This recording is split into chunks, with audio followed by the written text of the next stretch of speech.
That night, my mother looked straight at me and said, "Pack up and leave tonight. You don't deserve a home." I hit record on my phone. 2 hours later, I owned something my parents didn't know they'd already sold cheap, a thin piece of paper that could take away the house they were listing tomorrow morning. If you've ever been kicked out by family for being unworthy, listen till the end. How I rebuilt my identity started with the lock they removed from my bedroom door.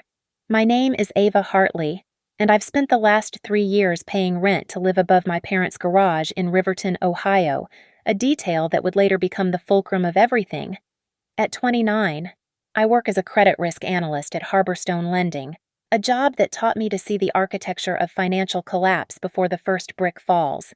That skill would prove more useful than I imagined when my own family decided I didn't deserve a roof. The Hartley house sits on Oakwood Drive, one of those suburban streets where every lawn is cut to regulation height and the HOA sends passive-aggressive emails about trash can placement. My father, Martin Hartley, used to broker commercial real estate deals before the market taught him humility.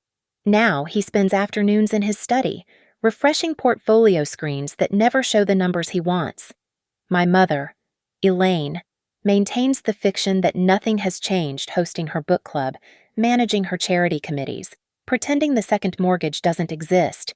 Then there's Brielle, my older sister, the one who got everything right. Public relations director at a private medical group, married to Cameron, a man whose entire personality is attends fundraising galas. They live in Dublin, the good suburb, in a house with a 3-car garage and a kitchen island bigger than my entire studio apartment, my studio. That's what we call the converted space above my parents' garage. Though converted is generous. It's 400 square feet with a kitchenette I installed myself, a bathroom so small you can touch both walls at once, and a window that overlooks the neighbor's fence. I pay $800 monthly for this privilege, always on the first, always via Zelle, always with Rent Studio in the memo line. I keep screenshots of every transaction, every payment received text from my mother, every email about parking assignments and utility splits. 3 years of digital receipts that prove I'm a tenant, not a guest. The arrangement started after my hospitalization. $26,000 in medical bills, even with insurance. I'd saved for a condo down payment, but that evaporated into IV drips and specialist consultations. My parents offered the studio just until you're back on your feet, sweetheart. Except their version of help came with a price tag that somehow increased every few months. Inflation, my mother would say, though the rest of Riverton's rental market stayed flat. I paid for more than rent. When the garage door opener broke, I hired the repair service. When the roof leaked above my bedroom, I covered the emergency patch. The receipt folder in my laptop grew thick with proof of my investment in a property I'd never own. My father would joke at family dinners, "Ava's our best tenant, never late, never complains." The word tenant was supposed to be funny. It wasn't. The text arrived at 3:47 p.m. on a Tuesday, while I was reviewing loan applications at work. "Mom, need to discuss studio situation tonight. Important." In Elaine Hartley's vocabulary, important meant someone else's needs had suddenly become urgent, usually Brielle's. I knew what was coming before I walked through their front door that evening. My sister's car in the driveway, the white Mercedes she leased to Project Success. My mother's nervous energy, reorganizing coasters that didn't need reorganizing. My father, conveniently absent, probably hiding in his study with his scotch and his losing positions. "Brielle and Cameron need the studio," my mother announced before I'd even set down my bag. "Cameron's mother is moving in with them temporarily, and they need somewhere private for their au pair." An au pair. For their hypothetical future children. "I pay rent," I said. "You can't just..." "Don't be dramatic. Ava, family helps family. You understand that, don't you? Or have you become too independent for that?" The word hung between us. Independent. In the Hartley family dictionary, it meant selfish, ungrateful, not quite worthy of full membership. My sister scrolled through her phone, not even pretending to engage. She'd already won. This was just paperwork. When I asked, Tonight would be best. Cameron's mother arrives tomorrow morning, and the au pair agency is sending candidates this week. Tonight, after 3 years of never missing rent, of fixing their property, of accepting their annual inflation adjustments without complaint. Tonight, I was disposable inventory, a line item to be reallocated. That's illegal. I'm a tenant. You need to give proper notice. My mother's laugh cut sharp. Tenant sweetheart, your family staying in our garage. Don't make this something trivial. Trivial. That word would echo later, when I discovered what they'd been hiding. But standing in their living room, watching my mother dismiss 3 years of payments and repairs as trivial, I felt something shift. The family architecture I'd been desperately trying to prop up was already condemned. I had 2 hours to pack, 2 hours to dismantle a life built in 400 square feet, 2 hours before I officially didn't deserve a home. What my parents didn't know what their suburban confidence had blinded them to was that I'd spent 3 years learning exactly how properties change hands, how debts get bought and sold, how paper can be more powerful than blood. They were about to receive an education in all 3. I drove back to the house at 7:15 p.m. My car loaded with cardboard boxes from the liquor store and a plan forming in my mind. The new lock gleamed silver against the door, a Schlage deadbolt, probably installed that afternoon while I was at work. My key slid in halfway, then stopped. The teeth didn't match anymore. The main breaker panel was inside the garage. Someone had been thorough the circuit for the studio. Apartment was switched off. My food would spoil. My laptop would die. And Ohio's October night would seep through the poorly insulated walls. This wasn't just eviction. It was erasure. I started recording on my phone before knocking on the front door. My mother answered, still in her book club blouse, wine glass in hand. My key doesn't work. We discussed this. Ava, you need to move out tonight. You changed the locks while I was at work. I can't even get my belongings. Your things are on the porch. She gestured toward 2 garbage bags and a laundry basket piled near the steps. 3 years of life, reduced to curbside pickup. This is illegal. I'm a tenant. I have rights. You don't have anything? My mother's voice dropped, that special tone she reserved for true disappointments. You're almost 30, living above a garage, bleeding us for sympathy. You don't deserve a home here. Pack your things and go. I kept recording. I pay you $800 a month. I have receipts. Room and board for family. Nothing more. Behind her, my father appeared, scotch in hand. Brielle emerged from the kitchen, Cameron trailing like an expensive shadow, an audience for my humiliation. I'm calling the police. Do what you need to do, my mother said, already closing the door. But don't come back. I called the non-emergency line from my car, explaining the situation to the dispatcher with clinical precision. Illegal lockout, established tenancy, documented rent payments. The officer arrived in 20 minutes. Officer Rodriguez, badge number 473, young enough to still believe in procedure. Ma'am, can you show me proof of residency? I pulled up 3 years of Zelle transfers on my phone. $800, first of every month. Rent, studio in every memo line. Then the emails, Ava, remember you're in parking spot B this month. Your share of utilities is $127. Please keep the studio entrance clear during the house showing. House showing. That phrase suddenly felt significant. Officer Rodriguez knocked on the front door. My parents answered together, united front intact. This officer says there's been an illegal eviction. My father started, his commercial broker voice sliding into place. There's no eviction. Our daughter was staying with us temporarily. Family arrangement. She's welcome to visit any time, but she doesn't live here. She has proof of rent payments. Sir, helping with household expenses. All families do that.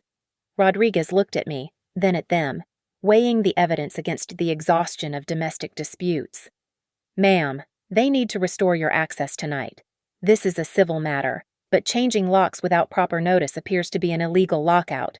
You can file a complaint with the court. My mother's face went rigid. She can get her things. 10 minutes. She needs full access restored, Rodriguez continued, including utilities, or I file a report that goes to the prosecutor's office. The silence stretched. Finally, my father walked to the garage, flipped the breaker. The studio windows lit up above us. My mother handed over a new key like she was passing me poison. 10 minutes, she repeated. I'm sleeping in my home tonight, I said, the one I pay for. Rodriguez gave me his card, an incident number scrawled on the back. File that complaint, he said quietly. Tomorrow. I climbed the stairs to my studio, shut the door, and sat on my fold-out futon in the dark. Through the thin floor, I could hear them arguing. Brielle's voice, shrill. Just let her stay tonight. We'll figure it out tomorrow. Cameron's murmur. Something about legal exposure. My father's heavy footsteps, probably heading for more scotch. I opened my laptop, connected to my phone's hotspot. They'd already changed the Wi-Fi password and logged into the county recorder's website. Just a hunch, following the breadcrumbs of house showing and their sudden urgency. Property records are public. Beautiful. Damning. Public. The first mortgage was expected Wells Fargo, originated 15 years ago. But there it was, recorded 18 months back, a second mortgage with Valley West Servicing, a subprime lender that specialized in distressed debt. $60,000. Payment status 90 days delinquent. I clicked deeper. Notice of default filed. Acceleration clause triggered. The property was heading for foreclosure, but slowly, quietly, the way second mortgages do. Unless, of course, they could sell first, cash out, pay off both loans, disappear to a rental in a cheaper suburb. The house showing wasn't for potential buyers touring. It was desperation dressed in suburban dignity. I pulled up Valley West's website. They had a department for note purchases, distressed debt they'd sell to investors for pennies on the dollar rather than pursue lengthy foreclosure. My parents had given me 10 minutes. I'd already taken their house. The next morning, I called in sick to Harborstone, first time in 2 years.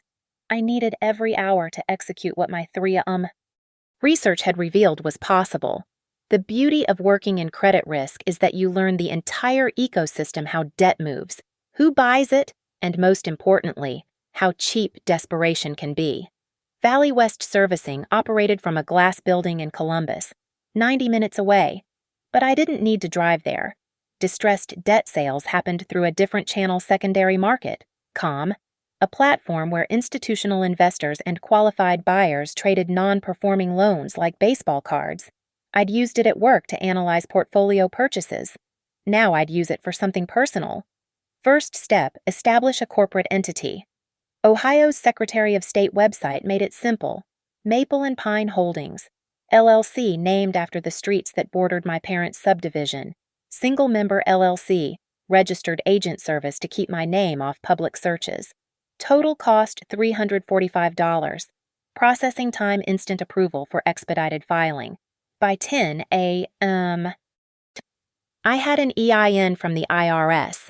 By 10:30, a business checking account with Chase, funded with $25,000, my entire savings, the remnant of my abandoned condo dream, plus a personal loan I'd pre-qualified for months ago but never pulled. My credit score was 790. My debt-to-income ratio, even with the new loan, stayed under 30%. The algorithm loved me. I crafted my buyer profile on secondary market carefully. Maple and Pine Holdings focused on Ohio residential seconds, particularly interested in Riverton area properties. Background in risk assessment. Preferred price point under $20,000 per note. All true, if incomplete. The platform required verification proof of funds, business documentation, a brief phone screening. The screener, Derek, sounded tired. First purchase. For this entity, yes. I've analyzed hundreds of these portfolios professionally at Harborstone Lending. The name drop worked. Oh, you work with Patricia Vance's team? Adjacent, credit risk modeling. I kept it vague but confident. Understood. You're verified. Happy hunting. Valley West had 43 non-performing seconds listed in Ohio. I found my parents' loan in 20 minutes, account ending in 749. Original balance $60,000. Current balance with fees and interest $73,000. Days delinquent 93. List price $8,000. $8,000. The price of a used Honda. The cost of my parents' hubris. I messaged the Valley West representative through the platform. Interested in the Oakwood Drive note. Can close today. The response came in 12 minutes. Current ask is $8,000. This is price to move.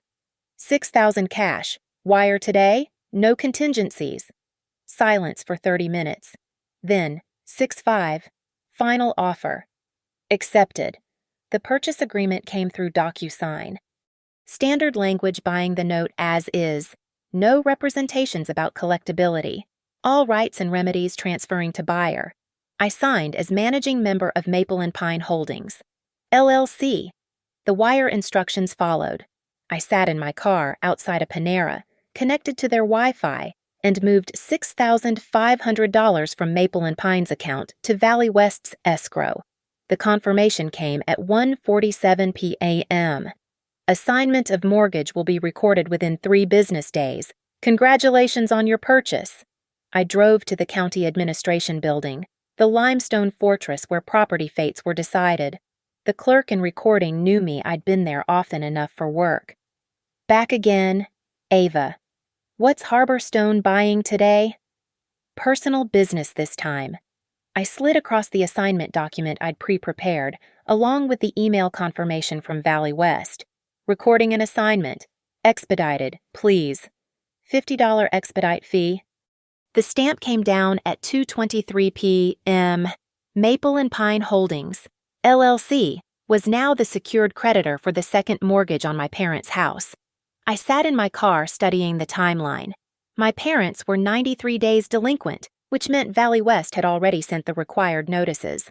Under Ohio law, I could initiate foreclosure proceedings after 120 days, 27 days from now, unless, of course, they sold the house first, which required my signature to release the lien.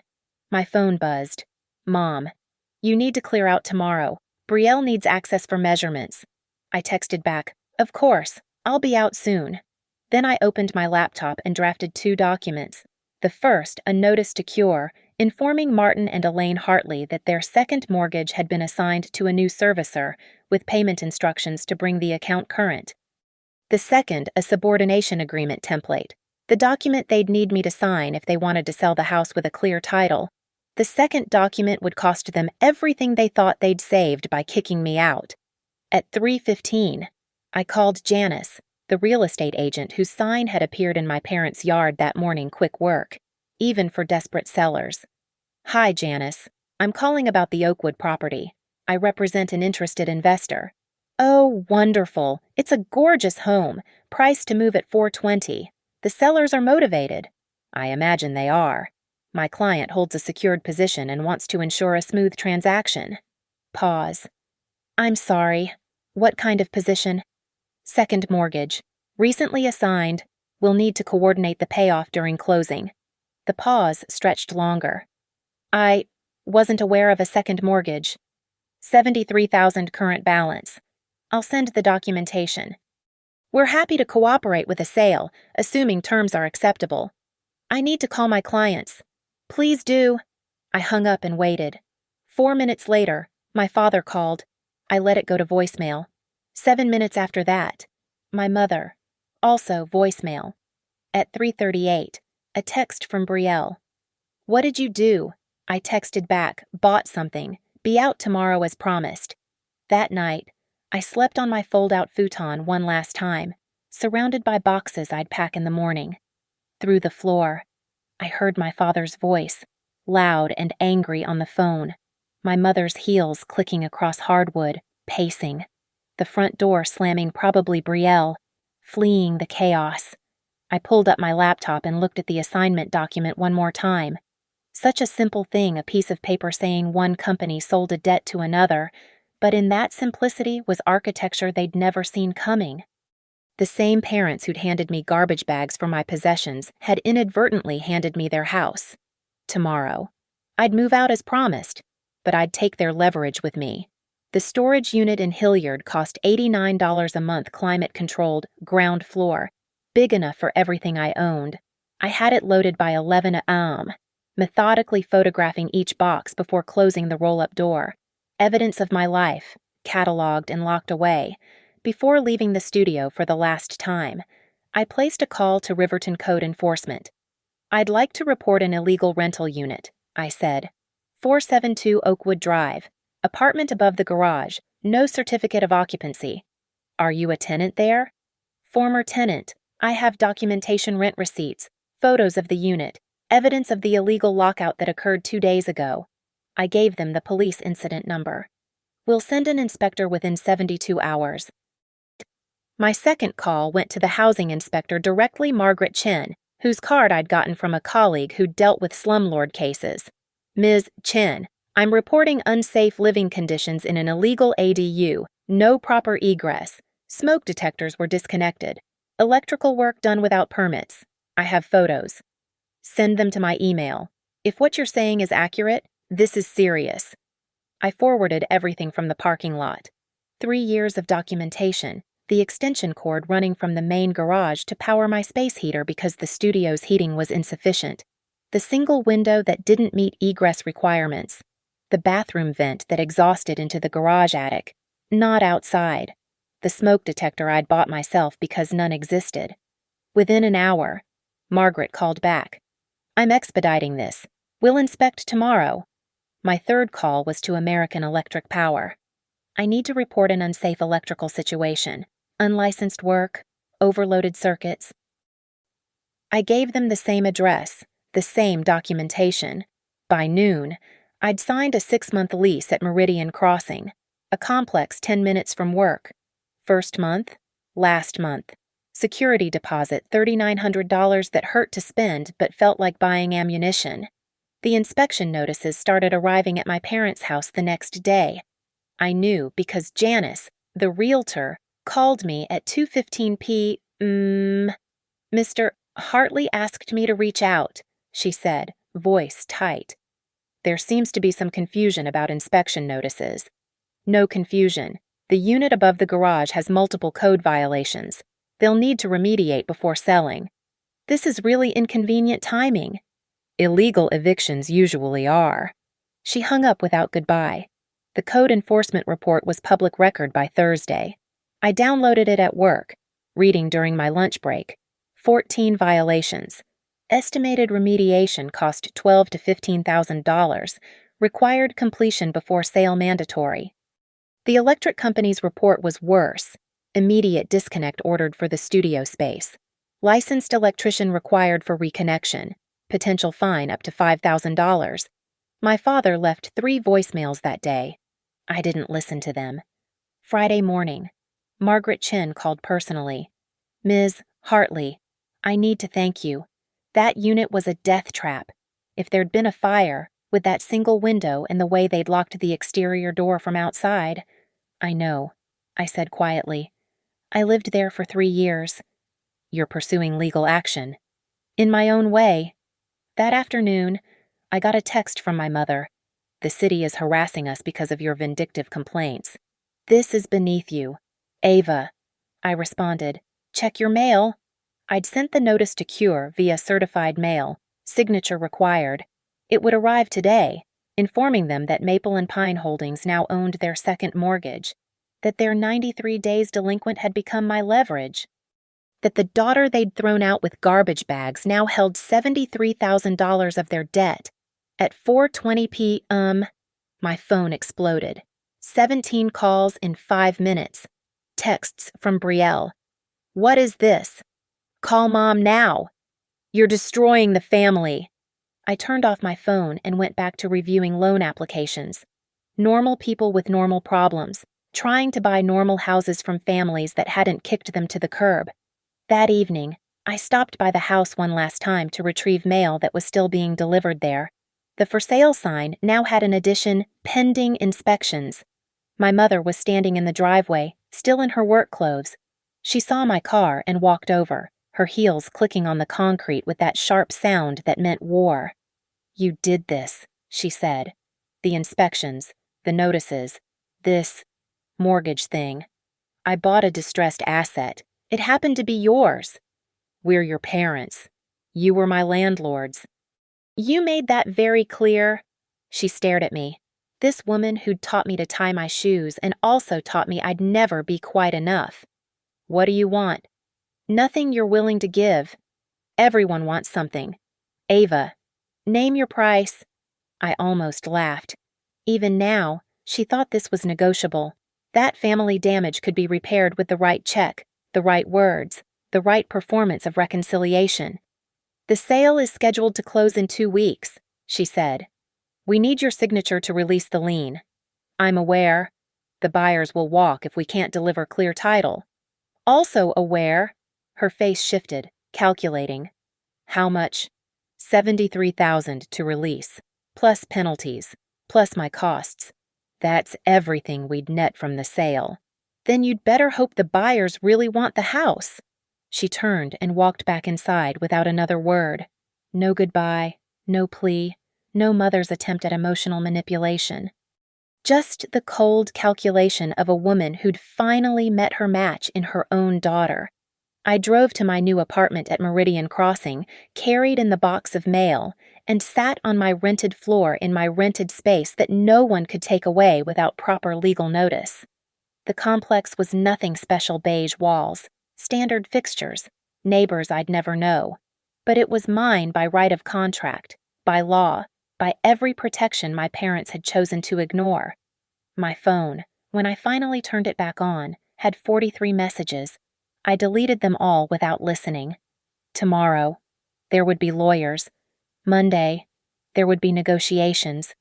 But tonight, in my empty apartment with its properly functioning smoke detectors and multiple fire exits, I was safe in a way I'd never been in their garage. The inspection report sat on my counter, 14 violations documented in bureaucratic detail, each one a year of my life they'd risked.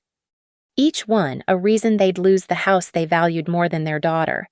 They'd wanted me gone by tonight. They got their wish. Monday morning, 8:45 a.m. I sent the formal notice of default via certified mail to Martin and Elaine Hartley, with copies to Janice at Keller Williams and to First Title Company, who was handling the closing. The letterhead read Maple and Pine Holdings, LLC, with a P.O. box address I'd secured Friday afternoon. Professional, impersonal, exactly what they deserved. The notice was a work of art, 3 pages of legal language stating that the second mortgage was in default. Acceleration had been triggered, and the full balance of $73,418.62 was due immediately. Failure to cure within 30 days would result in foreclosure proceedings. By 9:30, my phone rang. Unknown number, Columbus area code. Ms. Hartley, this is Thomas Brennan from Brennan & Associates. I represent your parents in the matter of the Oakwood property. I believe you mean you represent Martin and Elaine Hartley. We don't share a legal relationship anymore. Pause. Yes. Well, they'd like to resolve this situation amicably. Perfect. $73,418.62. Wire transfer to Maple and Pine Holdings. I'll execute the lien release upon confirmation. That's the entire proceeds from their home sale. That's unfortunate. Ms. Hartley, Ava, surely there's room for negotiation here. Mr. Brennan, did they tell you about the illegal lockout? The police report? The code violations they subjected me to for 3 years. I'm aware of some family tensions. Family tensions. I laughed, short and sharp. I have 43 documented rent payments, photos of the hazardous conditions, a police incident report. Would you like to negotiate with that evidence in court, or would they prefer to pay what they owe? I'll consult with my clients. That afternoon, my mother called from a number I didn't recognize, probably Brielle's phone. Ava, sweetheart. The endearment felt like sandpaper. Let's discuss this as a family. We can discuss it through lawyers. That's expensive for everyone. Not for me. I'm the secured creditor. I can afford to wait. The buyers gave us until Friday to clear this up or they're walking. Then you have until Friday. Ava, please, We're your parents. Doesn't that mean anything? It meant $800 a month for a death trap. It meant garbage bags on the porch for my possessions. It meant you don't deserve a home. Silence. Then, quietly, you're really going to do this. Destroy your family over some hurt feelings. I'm not destroying anything. I'm collecting a lawful debt. She hung up. Tuesday brought a new offer through Brennan, $20,000 to release the lien. I countered $73,418.62, plus $3,000 in legal and administrative costs, plus a written apology acknowledging the illegal eviction. A written apology? Brennan sounded genuinely confused. Signed, notarized, admitting to changing the locks without proper notice and violating Ohio Revised Code, Chapter 5321. That could expose them to civil liability. They're already exposed. This limits it. Wednesday. Brielle showed up at my office. Security called up from the lobby. Your sister is here. Should I send her up? No, I'll come down. I met her in the lobby, all marble and professional distance. She looked wrong there in her designer jeans and emotional manipulation. Ava, this is insane. This is business. You're going to make Mom and Dad homeless. They're making themselves homeless. I'm just holding paper they signed. I'll pay you. Personally. $10,000 to walk away. Not enough? 20? Brielle, they owe $73,000, plus costs, plus the apology. Why do you need an apology? What does that prove? That actions have consequences, even for parents who think their children are disposable. She pulled out her phone, showed me a text chain with our mother. Look what you're doing to her. She hasn't slept. Dad's drinking more. You're destroying them. I looked at the messages. My mother's words. I don't know where we went wrong with her. She's always been difficult. Thank God we have you, Brielle. Interesting, I said. In none of these does she mention illegally evicting me. It's their house, which they borrowed against and stopped paying, and sold that debt to Valley West, who sold it to me. Property rights. Brielle. The foundation of American capitalism. You work in PR, surely you understand messaging versus reality. You're sick. I'm a secured creditor. There's a difference. She left, heels clicking on marble like our mother's, but angrier. Thursday. The buyer's agent called me directly. Ms. Hartley, I'm wondering if we can work something out. My clients really want this house. I'm not the seller. No, but you control whether this sale happens. What would it take? From your clients, nothing. They're not my debtors. What if they increased their offer and earmarked the increase for your lien? That would be between them and the sellers. I heard paper shuffling. Would you accept $76,500 to release from the buyers, from whoever, at closing? $76,500, plus a signed, notarized letter from Martin and Elaine Hartley acknowledging the illegal lockout. I'll present it. That evening, Brennan called back. My clients will pay the full amount under one condition: no written admission of wrongdoing. Then no release. Ms. Hartley, be reasonable. You're getting all your money. I'm getting what I'm owed. The apology is non-negotiable. Why? Because for 3 years they took my money while telling me I was nothing. Because they threw me out like garbage when someone better came along. Because they need to acknowledge, in writing, that what they did was wrong, not illegal. We'll use softer language if you prefer, but wrong. I'll draft something. I'll draft it. You can review. I spent an hour on the language. Nothing that admitted legal liability, but everything that mattered. We acknowledged that changing the locks on October 15th without proper notice was inappropriate and caused our daughter distress. We apologize for our handling of the situation. Simple, clean, true. Friday morning, 9 a.m. We met at First Title's office. Not a mediation. Technically just a closing with complications. My parents sat across the conference table, smaller somehow in this fluorescent light. My mother's makeup couldn't hide the sleepless bruises under her eyes. My father kept checking his phone, probably watching his portfolio bleed while his house bled out beside it. The title officer laid out the documents, purchase agreement, transfer deed, my lien payoff statement, and there, printed on Brennan's letterhead but with my words, the apology. Sign the apology first, I said. My mother's hand shook as she signed. My father pressed so hard the pen nearly tore through paper. The notary stamped it. I took the original, folded it carefully, placed it in my folder. Now then, the title officer said, upon confirmation of the wire transfer to Maple and Pine Holdings, Ms. Hartley will execute the lien release. The buyer's agent nodded to someone on the phone. Sent. We waited. My phone buzzed wire confirmation from Chase. $76,500 received. I signed the release, had it notarized, handed it over. Congratulations. I said to no one in particular. The sale can proceed. I stood to leave. My father finally spoke. Was it worth it destroying your family for money? I turned at the door. I didn't destroy anything. I just collected rent. The conference room at First Title had that aggressive air conditioning that law offices prefer, cold enough to keep everyone alert and uncomfortable. I'd brought my laptop, 3 folders of documentation, and a printout I'd prepared the night before, a spreadsheet that would become my mother's education in arithmetic. Before we conclude, I said, not moving from my chair, there's the matter of additional damages. Brennan sighed. Ms. Hartley, we've paid the full lien amount plus costs. The lien, yes, but not the damages from 3 years of undocumented improvements, overpayment of utilities, and the costs associated with the illegal eviction. I opened my laptop, connected it to the conference room screen. May I?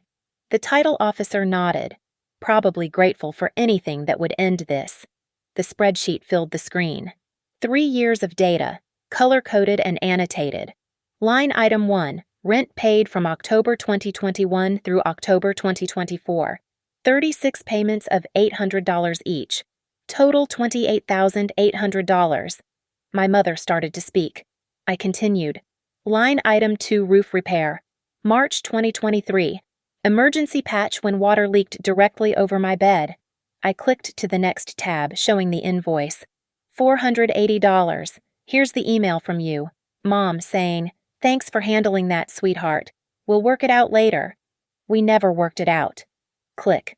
Line item 3, garage door opener replacement. November 2022. $320. Click. Line item 4, electrical work to separate the studio meter, which you demanded so you could track my usage. January 2023. $640. Performed by a licensed electrician, unlike the original wiring? My father was writing notes, probably calculating how much more this would cost. Line item 5 through 12, various repairs and improvements you requested for the property value. New bathroom fixtures, paint, weather stripping, total $2,318. Brielle whispered something to Cameron. He shook his head. Line items 13 through 48, utility overcharges. You billed me half the total household utilities despite my space being 1/6 the square footage. I've calculated the appropriate percentage and the overpayment. Click. $4,160 over 3 years. The buyer's agent was typing frantically on his phone, probably updating his clients on the drama. Line item 49. The security deposit you never returned and never placed in a separate account as required by Ohio law. $800 plus statutory interest. My mother's lawyer mask finally cracked. We never agreed to a security deposit. This email from October 2021 says otherwise. I clicked to the scan. Her own words, first month, last month, and security deposit received. Welcome home. Line item 50. Moving costs incurred due to illegal lockout. Storage unit, moving truck, emergency hotel stay while searching for immediate housing. Receipts appeared on screen. $1,412. Line item 51.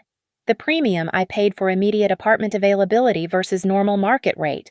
Desperate renters pay more.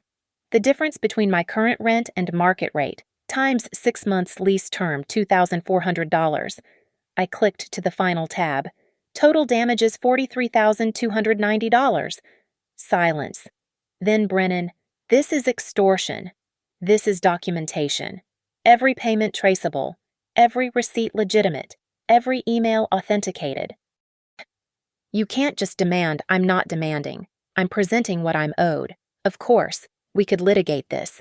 Illegal lockout, violation of security deposit laws, unjust enrichment through improvements to the property. We could depose everyone, subpoena 3 years of financial records, make it all public record. I pulled out a single sheet from my folder. Or, we can settle now for $20,000 and everyone walks away. 20,000. My father's voice cracked.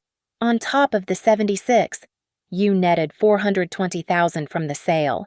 Even after the first mortgage, the lien, and this settlement, you'll clear over 100,000. That's more than enough for a fresh start. You're bankrupting us, my mother said. No, your second mortgage and spending habits bankrupted you. I'm just ensuring I'm made whole. I pulled out another document. There's one more thing. Remember spring of 2022, when I had my surgery? They went still. You visited me once, for 20 minutes, to ask when I'd be back to work because you needed the rent. I have the text messages. I slid copies across the table. While I was recovering, you raised my rent by $150. To teach responsibility, you said. The text chain was damning. Me, from a hospital bed. I can't afford the increase right now. Mom's response. Life doesn't stop for medical issues. Ava, this is a good lesson. I paid the increase, every month, while still paying off $26,000 in medical debt. Because family helps family. Right. Cameron, who'd been silent, finally spoke. This is cruel. Cruel. I looked at him directly. Cruel is charging your hospitalized daughter extra rent as a life lesson. Cruel is throwing her belongings in garbage bags. Cruel is saying she doesn't deserve a home. I turned back to my parents.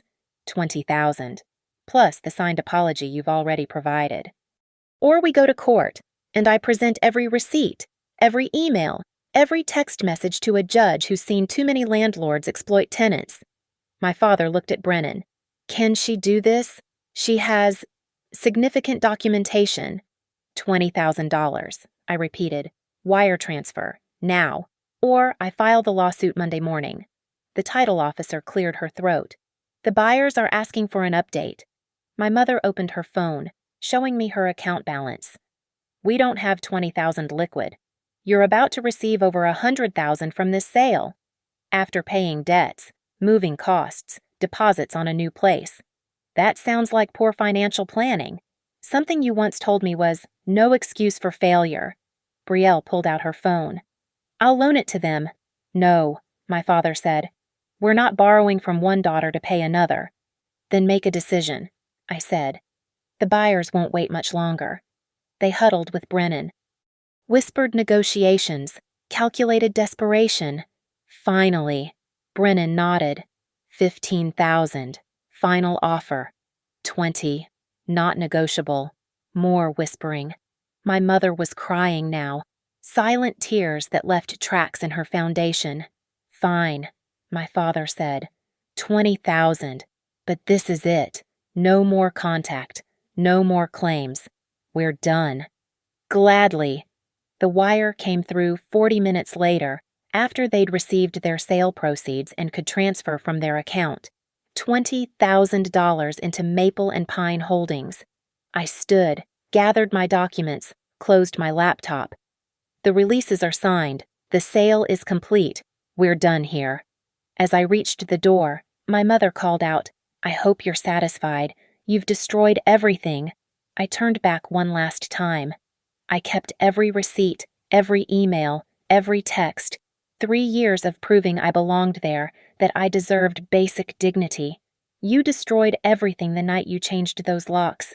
I just documented the damage. The last thing I heard was Brielle asking the title officer if they could recommend a moving company that worked weekends. They'd need to be out by Monday. The title officer's conference room had become our courtroom, and I was both prosecutor and judge. The buyer's agent kept checking his watch. His clients were waiting at a coffee shop nearby, ready to wire their down payment the moment this cleared. I placed a final folder on the table. Black leather, pristine. with a single document inside. "There's one last matter," I said. Brennan's shoulders sagged. "Ms. Hartley, we've agreed to $20,000. "This isn't about money." I opened the folder, revealing a single page. At the top, settlement and release agreement. Standard release. Brennan reached for it. Not quite. I slid copies to everyone. "Read Section 4. My father found it first. His face went red, then pale. "Absolutely not." Section 4 required them to acknowledge in writing that they had engaged in a pattern of financial and emotional exploitation, that they had violated Ohio tenant law, that they had failed in their duties as both landlords and parents. "This goes beyond the apology," my mother said. "This is public humiliation. This is private documentation. It doesn't get filed publicly unless you violate the non-contact provision." "Non-contact," Brielle scanned the document. "You're restraining us. I'm establishing boundaries. No contact for 5 years. No showing up at my work. No messages through third parties. No accidentally running into me at the grocery store. Nothing. You can't force us to sign away our right to contact our daughter," my mother said. "I'm not your daughter. You made that clear with garbage bags and a changed lock. I'm your former tenant and current creditor. Sign, or the deal's off." The buyer's agent's phone rang. He stepped out, speaking rapidly. Through the glass door, I could see him gesturing frantically. "5 minutes," he said, returning. "My clients need an answer in 5 minutes or they walk." "Then you better decide quickly," I said to my parents. My mother looked at the settlement agreement again. "This clause here about acknowledging exploitation, we can't sign this. Then I can't release the lien." "That's everything. The 20,000, the 76,000 you're taking everything. I'm taking what I'm owed. You took 3 years. My father stood suddenly, chair screeching. "Enough. We'll sign." "Martin," my mother started. "We have 4 minutes," he said. "We sign, or we lose the sale and still owe her everything." I pulled out 2 more documents. "While you're signing, these need notarization too." "What now?" Brielle snarled. "Power of attorney revocation. They listed me as medical power of attorney years ago. I'm formally declining that responsibility. And this one removes me as beneficiary from any insurance policies or retirement accounts." "You're removing yourself from our will," my mother asked. "I'm removing myself from your life. Completely, cleanly, permanently." 3 minutes left. The buyer's agent was pacing outside. "Sign," my father commanded my mother. "Sign it all." They signed. The notary stamped. I collected my originals, made sure the title company had their copies. "Now," I said, pulling out my phone. The release. I opened the DocuSign app, digitally signed the lien release, and hit send. The title officer's computer chimed receipt confirmed. "The lien is released. The sale can proceed." The buyer's agent practically ran back in. "We're clear, completely clear. All encumbrances removed," the title officer confirmed. Within minutes, the buyer's wire hit. The sale was complete. My parents were no longer homeowners. I stood, gathering my documents with deliberate precision. Each paper its own small victory. 3 years of receipts. 3 years of evidence. 3 years of proving I deserved better than their conditional love. "Wait," my mother said. "The house keys. We need time to get the spare keys, your key to the studio." I pulled the new key from my pocket, the one she'd been forced to give me after the illegal lockout, and placed it on the table. "I won't be needing this." "That's it." Brielle stood, blocking my path to the door. "You destroy our family and just walk away." "I didn't destroy anything. I collected a debt." "We're your family." "No, you were my landlords. Rather poor ones, as it turns out." Cameron pulled Brielle aside. She was crying now, the ugly kind that ruins makeup and reveals truth. My father hadn't moved. He sat staring at the settlement agreement, at his signature acknowledging exploitation, at the price of his own cruelty spelled out in legal terms. "You know what the saddest part is?" I said to the room. "If you'd just given me 30 days' notice, like the law requires, I would have left quietly, paid my last month's rent, maybe even helped you fix those code violations. But you had to make it cruel. You had to make it about my worth. My mother's voice came out strangled. We did our best. No, you did what was convenient. Your best would have included smoke detectors that worked. The title officer stood, clearly ready for us to leave. If all parties are satisfied, we can conclude. We're concluded, I said. I walked to the door. Behind me, I heard the rustle of papers, the scrape of chairs, the sound of my family gathering the pieces of their shattered superiority. Ava, I turned. My father stood at the conference table, looking older than I'd ever seen him. The medical bills, he said. The $26,000. We could have helped. You did help. You raised my rent. That's not I meant. I know what you meant, and I know what you did. The difference between those two things cost you this house. You'll regret this, my mother said, finding her voice again. When you're older, alone, you'll regret burning these bridges. I'm not burning bridges. I'm collecting tolls on ones you already set fire to. I left them there in that cold conference room with their signatures and their consequences. The hallway felt warmer, brighter, like stepping out of a basement I'd been locked in for 3 years. In the elevator, I did the math one more time. $96,500 total. Enough to pay off my medical debt entirely. Enough for a real security deposit on a real apartment. Enough for the beginning that should have been mine 3 years ago. The elevator opened to the lobby. Through the glass doors, I could see October sunshine, sharp and clean. My phone buzzed. Unknown number. But I recognized the area code Brielle's husband's family. I declined the call, then blocked the number. Then, methodically, I blocked every number associated with the Hartleys, my mother, my father, Brielle, Cameron, their landlines, their cells, their work numbers.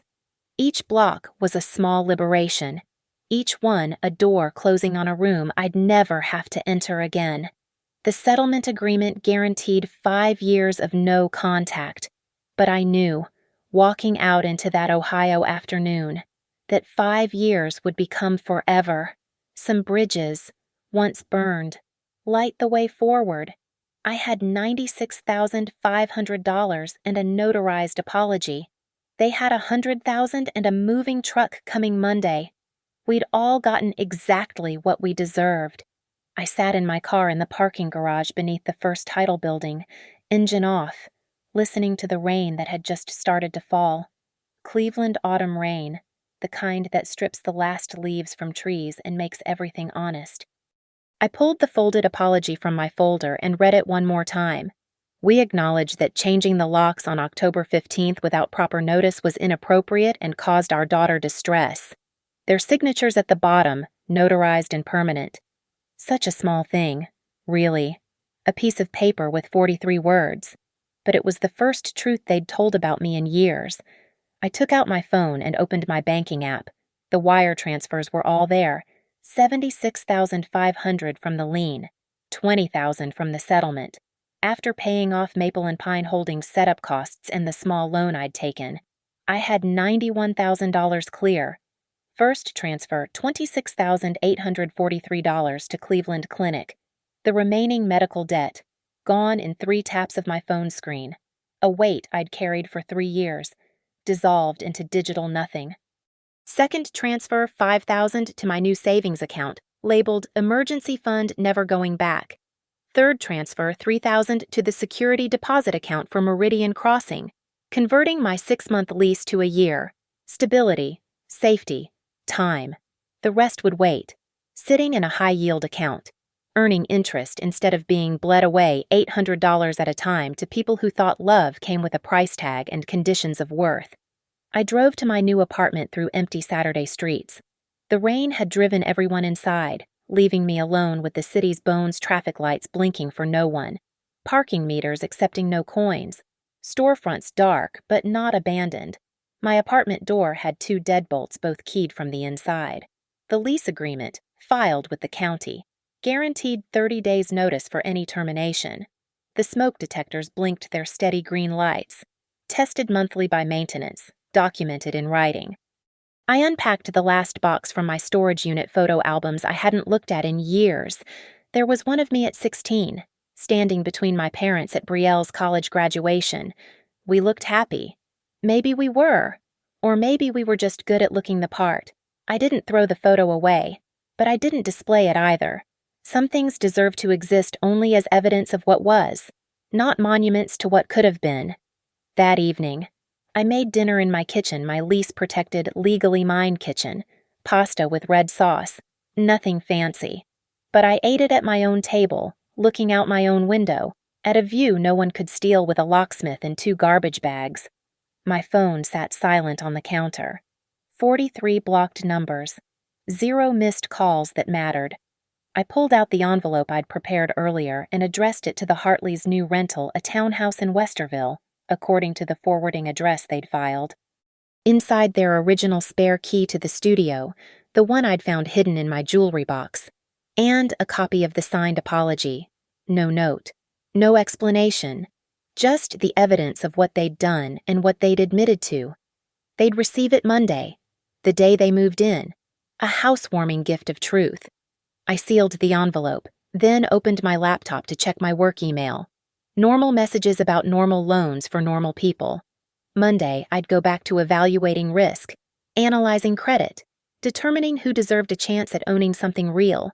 I was good at my job, good at seeing which debts would be repaid and which would default. My parents had been a subprime loan from the start, high risk. Poor terms, destined for default.